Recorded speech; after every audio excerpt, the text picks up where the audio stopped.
Hello, everybody, and welcome to this week's AEW Dynamite Review Show here on the unofficial WWE podcast. My name is Mimi Burris, and we are talking about Quake at the Lake, last night's episode of Dynamite.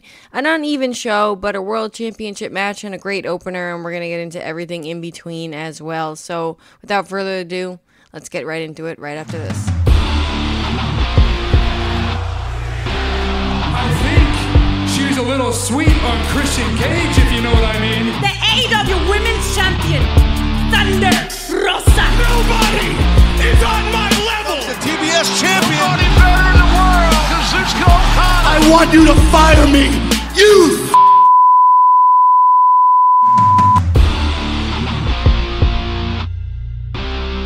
Alright, thank you everybody for listening to this show today. I'm always grateful to be able to talk about Dynamite with you guys. So we're going to get right into it after I quickly plug Patreon. It is $1 a month for all of these shows ad-free. You can also subscribe on iTunes as well to get all these shows ad-free and some exclusive content. So what are you doing if you're not subscribed already? Get on it. And yeah, let's get into the show, which started with the coffin match, Brody King versus Darby Allin, and Brody King's entrance, you guys. Just the mask, the music. I think the lights going out, it seems, I don't know if Brody King takes 5 years to get into the ring, but it's a little bit long. I know this time was a little bit different because of the Darby Allin thing. But yeah, that's the only thing I complain about there. But it's a little bit of a long darkness there. But yeah, I mean, the face paint, everything, it looks so good with the blood later on, too. And yeah, we had Darby Allin ambushing Brody King right out of the bell. Darby Allin cracked Brody King over the back with a skateboard lined with thumbtacks. He busted Brody open wide open by scraping Brody King's face with the thumbtack skateboard thing.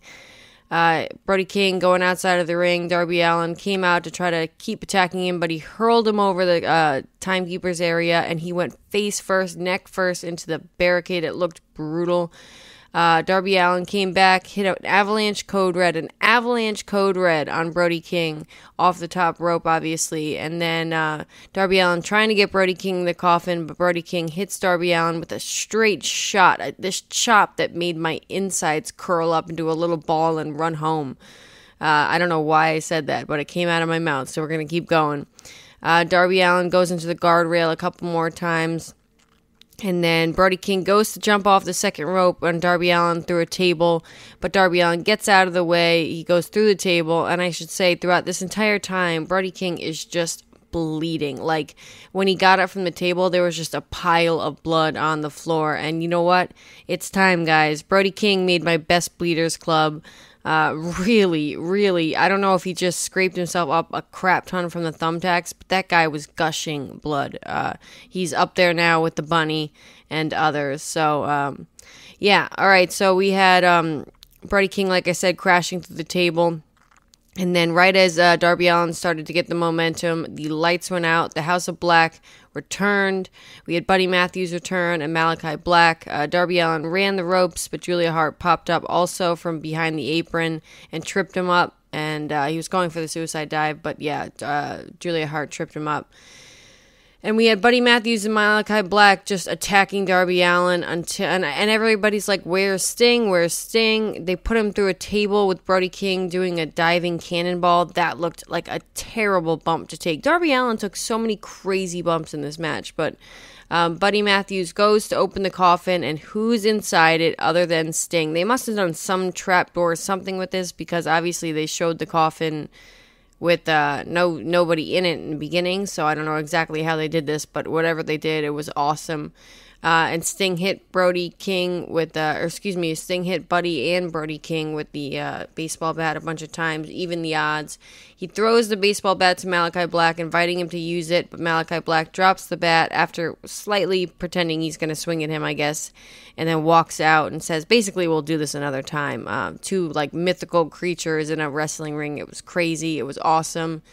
Then Sting goes after Malachi Black on the ramp, and Darby Allin is back in the ring with Brody King. I don't know where Buddy Matthews and Julia Hart went in all this, but And yeah, it was a terrible, terrible sight. Broken tables everywhere, blood everywhere. Brody King goes to hit Darby Allin with like this, I forget what his finisher is called, but it's that terrible bomb. The gotcha bomb, something. I wanted to call it the ganja bomb, but that is not what it's called. Darby Allin, however, reverses it, hits him with a bunch of stiff elbows, and then gets the chain that is Brody King's chain and basically chokes Brody King out after hitting him with it. And Brody King takes the most perfect bump into the coffin. So, yeah, I really went into all this recap for this match, and I'm probably not going to do it for a lot of the other matches in this show, but this had so many good spots that I didn't want to miss any, so I wanted to go through all of that. Yeah, Darby Allin bumped like a freaking, like he weighed 2 pounds this entire time. I don't even know. He bumped like a feather the entire match. Even better than a feather, because I guess if you threw a feather, it wouldn't really go far. Like a really good paper airplane is what Darby Allin bumped like, I guess. And, or just a little freaking pebble, and went over the guardrail. That was a really awful bump. It looked like his neck broke as he flipped over it. And you know what? Nobody lost anything in this match. Brody King came out looking like a beast. Darby Allin came out looking like a strong baby face. And like I said, that bump at the end was so perfect. So this was a great opener to Dynamite, and really set the tone for the rest of the night, I thought.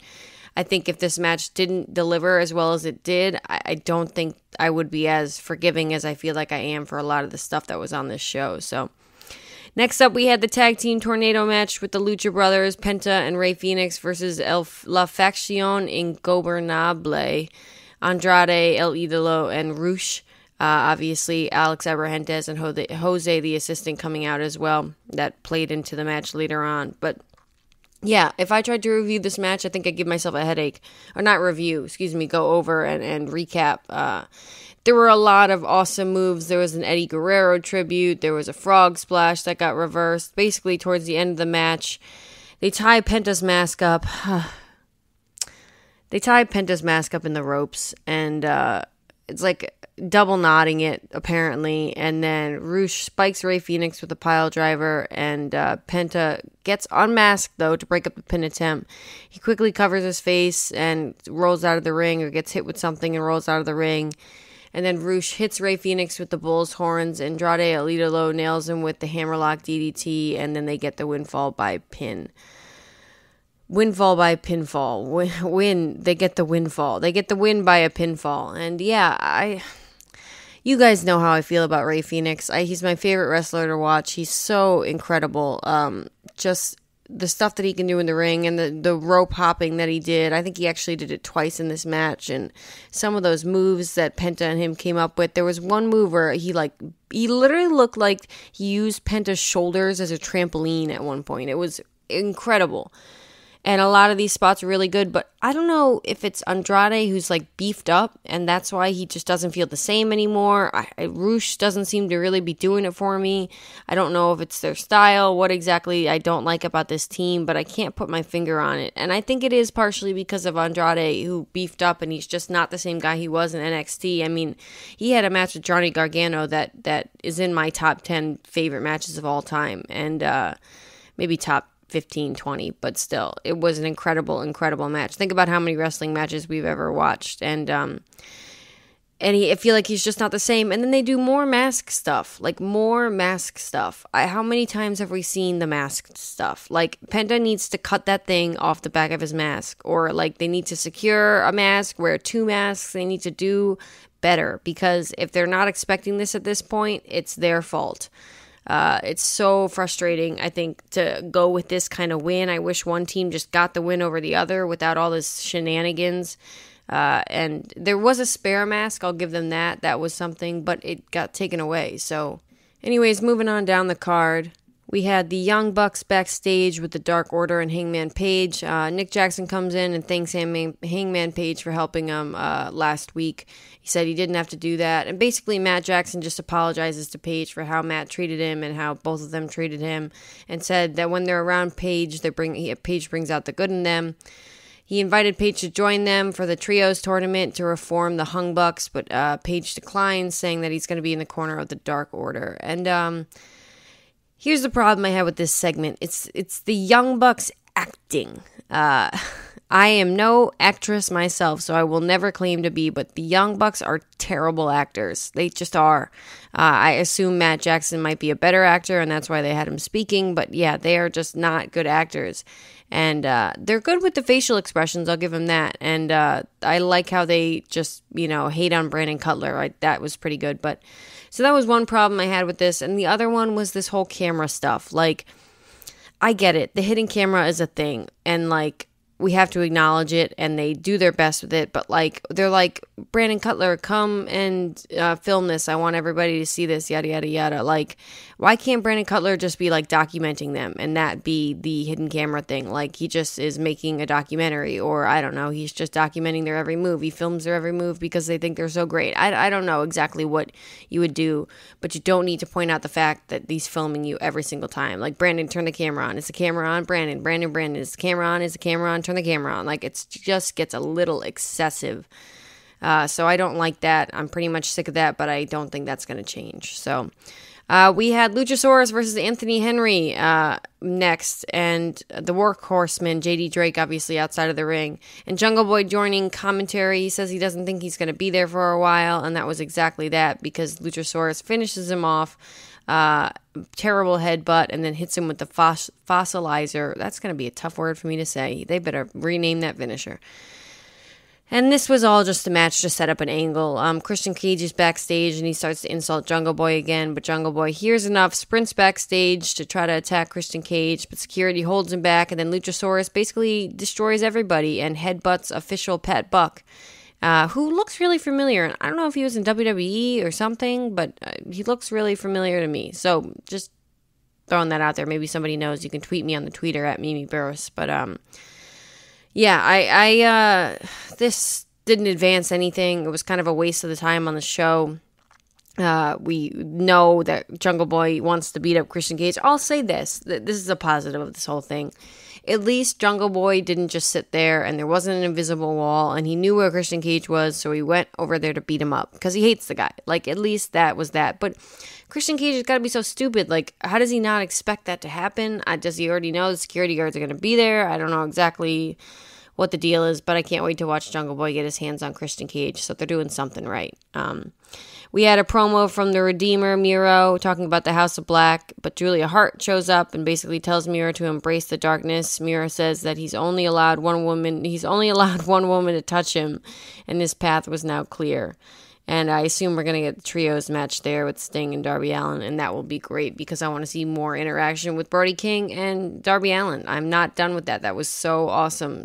What a great match. And, I didn't talk about, and I guess I'm going to bring it up again now, what they did, including their first match in that, where basically we all knew that Darby Allin was so outmatched in a regular one-on-one match because Brody King was so strong and so much bigger than him and just such a monster of a man. And so what they do is they just make Darby Allin like the scrappy little baby face and make him use weapons and all that other stuff and make Brody King make a mistake. And then they have a callback to the first match, obviously, with basically Darby Allin hanging Brody King with the chain, that's obviously happened before with the sleeper hold and Brody King. So yeah, I mean, really, really good stuff. I really enjoyed that. And I know I'm bringing up the first match again, but I wanted to talk about that because we had a lot of interruptions. A lot of interruptions. I don't think we had an interview without an interruption this show. Mark Henry trying to interview Powerhouse Hobbs, but QT Marshall and the Factory interrupt him. Basically, Hobbs walks off and says, "Don't let your problems become my problem." And then later, angrily, after the match, he destroys the TV. I don't know, guys. This seemed silly to me, too. But I guess we're advancing the storyline with Powerhouse Hobbs and Ricky Starks. I don't know if, Hobbs was just angry that QT Marshall and the Factory didn't get the job done. Wouldn't he want to get the job done? Maybe it was because he used the spine buster and that pissed him off. I'm not exactly sure. But then we had my probably least favorite segment of the show, which was Jay Lethal, Sanjay Dutt, and Satnam Singh came out. Basically, Sanjay said that they weren't done with Wardlow. He asked anybody if they had watched Battle of the Belts. And Jay Lethal says that Wardlow, last Saturday, we sent a message, basically talks about the chokeslam from Satnam Singh. defend the championship against me one more time, or we will come and find you and just take it. Wardlow comes out and looking quite dapper in that suit. I have to say, he looked like a mountain of a man, like just a good-looking dude, Wardlow is. He said, you want another shot at this? You got it. But tonight I'm whooping all three of your you-know-whats. And right as he's coming to the ring and we think you're outmatched, maybe you could beat up three guys if there wasn't a guy who was 7'4" in the ring. But FTR, Cash Wheeler, and Dax Harwood come out to have his back. Basically, Sanjay, Jay Lethal, and Satnam retreat out of the ring. And FTR and Jay Lethal, FTR hit Jay Lethal with the big rig because Jay Lethal tries to go in the ring one more time. I don't know, he was stupid. I don't know why he did that. He went in all by himself, so that made no sense. But it was good to see the big rig. It was good to see FTR. It was nice that we did a little callback to this FTR Wardlow stuff from the Pinnacle, obviously, which was the start of the turn for FTR into baby faces. So I really did enjoy that aspect of it. And it makes sense why these guys would be friends. But does anybody want to see Jay Lethal versus Wardlow again? Because I certainly don't. And I assume we're going to get a 6-man tag maybe out of this. I don't really know. But yeah, we had Absolute Ricky Starks versus Aaron Solo next. And this was a pretty quick match, but with an incredible finishing sequence that ended with the spear from Starks to Solo. So I really did enjoy the finishing sequence, and there wasn't much to sink your teeth into other than that. And then they try to do the post-match beatdown with Nick Camarado, who gets hit with the spine buster, and that's and they try to get out of there, or they try to attack the ring, or they surround the ring, but Ricky Starks ends up running away through the crowd. And this is the problem I had with this segment, and I know it seems like I'm being really negative. I did enjoy watching this show, actually, just as a fan. I enjoyed the chaotic nature of it. I enjoyed the messiness of it. I enjoyed the whole show as a whole. When we go through and pick these things apart, there's just a lot of problems with it. So it sounds like I'm being really negative, but I promise I did enjoy the show as a whole, especially with that great opener and the good main event as well. So, spoiler alert to what we're going to talk about at the main event, I guess. But, yeah, do you want the babyface to be running away? I guess he's a smart babyface because he's outnumbered. I don't know. Something to think about, I guess. But we had the quarter hour, and you know what that means. TBS title match. I don't know why I said title twice. Jade Cargill versus Madison Rayne, and this wasn't good, you guys. I mean, I went into this with low expectations, and I will say that it did exceed my expectations, but that's not saying much. And then at the end of the match, obviously we had Jade Cargill win with the Jaded, but Athena jumps out into the ring. She decks Jade. Kira pulls Jade out of the ring to save her, and then we get a direct message from Athena that she's coming for the TBS title, holding that in the air. So maybe we'll finally get this, but this feud has really cooled down. And I guess Chris Statlander's injured. I want Chris Statlander at All Out to take the title away from Jade Cargill, and I don't think I'm alone in that. So this is what we're doing, I guess, though. And you know what? It's good to see Athena back on television. They debuted her, and then they really cooled down real quick. So we had more women's stuff because it's the quarter hour. Tony Schiavone interviewing Toni Storm and Thunder Rosa in the most uncomfortable. Yeah. Oh, Schiavone did say that Chris Statlander was injured, so Tony is the number one contender now for the AEW Women's Championship.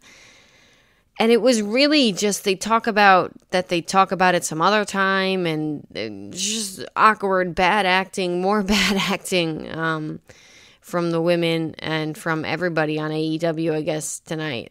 We did get two good promos, I'll say, from Chris Jericho and Jon Moxley in the beginning of the show, but that's just their, consummate professionals, so. And then we had our main event, which was the AEW Interim World Title Match, or AEW World Title Match. If Jon Moxley, you're listening because you are the world champion, please don't hurt me. The Blackpool Combat Club's Jon Moxley versus not just Chris Jericho, but Lionheart, the last graduate of the Heart Foundation, or Heart Dungeon, Chris Jericho. I don't even know if that's really true. I'd have to do some more research on that, but I don't think that's true. I definitely think he was trained in the Heart Dungeon partially, but I don't know if I don't know. Someone look it up, I guess, and I'll look it up myself. But we had William Regal on commentary for this match, and that always adds to this. So Jericho flips Moxley off as the match begins, and then Moxley flips him off as well. They lock up a couple times, and Jericho gets the better of him a few times. with some arm drags. Moxley counters the walls of Jericho, and then Jericho gets tied up with Moxley and connects with a couple elbow strikes. Jericho takes down Moxley with a snapmare and then goes for the earring and tears it out of Moxley's ear. And, of course, Moxley just had to bleed in this match. He didn't really bleed. I don't think he bled from the forehead. Maybe he did as well, but at least he was bleeding from the ear, so it was coming from somewhere else. I don't know. Call him Cody Rhodes from now on, though, guys. And then Jericho and a bloody Moxley go back and forth. Jericho counters a DDT into a backbreaker. Follows it up, with the lion salt. It's always so scary to watch. And then Moxley transitions into an armbar out of the pinfall. Jericho manages to escape, but Moxley locks in an ankle lock. Submissions back and forth. We got Jericho hitting Moxley with a flying German suplex. Hurricanrana off the turnbuckles, and then a knee against the ring post and puts him in the figure 4. Later on in the match, we have, this was a long match, so I'm not going to recap all of it, but basically we had the fans chanting "Fight Forever." Jericho charged at Moxley with the championship belt. This is after Sammy Guevara threw a bat, not well, that was a little bit of a mess, into the ring. And, totally missed the ring. So Jericho had to go out of the ring and then come back into the ring, and the whole thing kind of looked contrived. But I was willing to look past it because this was a great match. But Moxley ends up applying the rear naked choke, and this time Jericho taps out. Moxley wins the match, and Jake Hager, Sammy Guevara all run to the ring to attack Moxley, but then Claudio, Wheeler Yuta, and Kingston and Ortiz come out to even the odds. I think on commentary that they said something about how the Jericho Appreciation Society, Matt Menard, Angelo Parker, Daniel Garcia come out too. They're outnumbered. I'm going to count right now. 1, 2, 3, 4, 5, 6, 7... 1, 2, 3, 4, 5. I guess they were outnumbered. I know it's real good audio to be counting on front of the microphone, but and just when we think they're outnumbered and they're gonna get their butts beat up, CM Punk comes out. We hear the that's my impression of CM Punk's music. Cult of Personality plays. Huge pop for CM Punk. Big pop for CM Punk. And comes out, cleans house of the Jericho Appreciation Society. He comes and makes face-to-face. He comes and looks face-to-face with Moxley. They stare each other down in the center of the ring. And then Moxley flips off CM Punk and walks out of the ring. And we get CM Punk sitting down, crisscross applesauce, spoons in the bowl, in the middle of the ring and just soaking it all in. And good for him. He deserves to soak it all in. He was obviously hopping on the bad foot there for a minute too to really show that he's all better. I really hope he's all better, and this is clearly where we're going in the direction towards All Out. We're getting Jon Moxley versus CM Punk, and the crowd was hot for this. Not only hot for the match, but hot for the post-match of CM Punk and Jon Moxley and the anticipation towards that match. I hope they don't put their hands on each other until the match happens. Two baby faces, so we have a chance. I assume Moxley's going to take a little bit more of a heel role in all this. I'm not exactly sure where we're going to go. But the match itself, Chris Jericho versus Jon Moxley, completely over-delivered for me. Chris Jericho, for me, is not fun always to watch in the ring nowadays. I just think he's slower. I even think the Judas Effect doesn't look as good as it used to. We had Moxley kicking out of the Judas Effect at one point, and you know what? Jim Ross really ruined the near fall because he was like, no one's ever kicked out of this. This is my Jim Ross impression, apparently. I can do a little bit better. No one's ever kicked out of this. I don't know if he's that southern. No one's ever kicked out of this. No one's ever kicked out of this. And then you kind of knew Jon Moxley was going to kick out.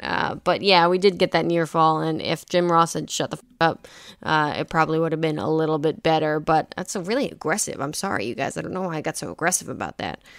Yeah, but I'm excited as to where we're going next, just in AEW in general. I like this match overall. I thought we had some good developments. We had some non-developments. Stop with the backstage interruptions, for God's sake already.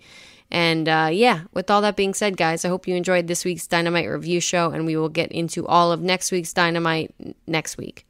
I'll talk to you guys next time. Thanks for listening to the WWE Podcast. Don't forget to subscribe on your favorite podcast app so you don't miss a show, or head to WWEpodcast.com. And for all of these shows ad-free, head over to patreon.com/WWE Podcast. Until then, we'll see you next time.